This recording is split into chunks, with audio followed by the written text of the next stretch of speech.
Whooping cough, pertussis, is a highly contagious respiratory disease caused by the bacterium Bordetella pertussis. It gets its name from the whooping sound that often occurs when an infected person gasps for air after a coughing fit. Whooping cough can affect individuals of all ages, but is particularly dangerous for infants and young children. Symptoms of whooping. Cough symptoms typically develop in stages. Early stage, catarrhal stage, 1 to 2 weeks, runny nose, mild cough, low-grade fever, sneezing. These symptoms resemble a common cold, making early detection difficult. Later stage, paroxysmal stage, 1 to 6 weeks or longer. Severe coughing fits followed by a whooping sound when breathing in. Vomiting after coughing episodes. Exhaustion after coughing. Coughing fits are more frequent at night. Recovery stage, convalescent stage. Weeks to months. Gradual reduction in coughing episodes.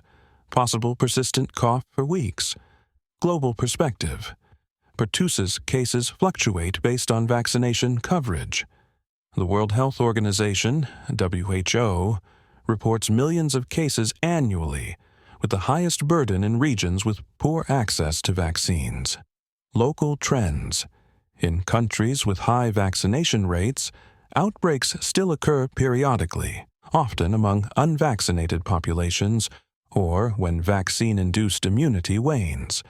At-risk groups. Infants under 12 months, too young for complete vaccination. Pregnant women and their newborns. Elderly adults with weakened immunity. Treatment focuses on reducing severity, preventing transmission, and managing symptoms. Antibiotics, commonly prescribed azithromycin, clarithromycin, or erythromycin, effective in the early stage to prevent transmission and reduce duration. Supportive care, adequate hydration, rest, use of a humidifier to soothe airways. Hospitalization for severe cases, especially for infants. Symptom management. Avoid over-the-counter cough suppressants unless recommended by a healthcare provider. Monitor for complications such as pneumonia, dehydration, or seizures.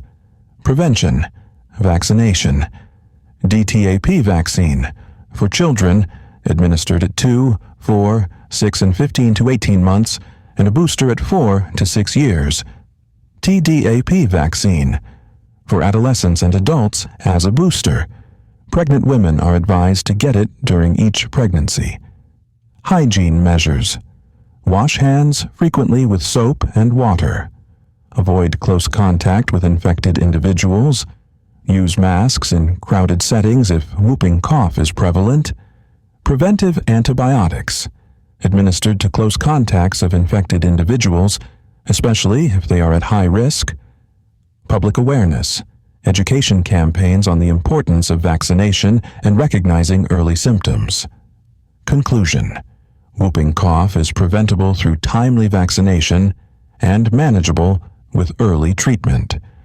While the disease can cause serious complications in vulnerable populations, maintaining high vaccination coverage and early intervention can significantly reduce its impact.